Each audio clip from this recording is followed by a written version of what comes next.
Bea Alonzo sa hiwalayan nila ni Dominic Roque, hindi ako ang nakipag-break, pag-usapan natin yan. Pero bago ang lahat, kung di ka pa nakasubscribe sa ating channel ay huwag kalimutan mag-subscribe para lagi kang updated sa latest chika. Nagsalita na si Bea Alonzo upang linawin ang maling akala ng iba sa nangyaring hiwalayan nila ni Dominic Roque.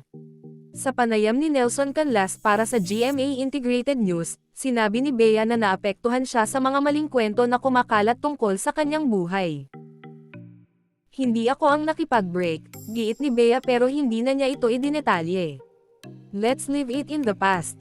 It's amicable. Okay naman kami. I think it will be disrespectful to the relationship and to the other person to talk about it, sabi pa ng aktres. It's a very sensitive topic. And gusto kong bigyang ng respeto at gusto kong iwan sa magandang paraan what we had, patuloy ni Bea. Enero taong 2021 nang magkaroon ng relasyon sina Bea at Dominic. Naging engaged ang dalawa noong July 2023, at nakatakda sanang magpakasal ngayong taon. Pero nitong nakaraang Pebrero, inilahad ni Boy Abunda sa kanyang programang, Fast Talk with Boy Abunda, na naghiwalay na ang dalawa batay sa kanyang mga mapagkakatiwalaang sources. Hindi nagtagal, naglabas na rin ng opisyal na pahayag sina Bea at Dominic para kumpirmasyon na tinapos na nila ang kanilang engagement.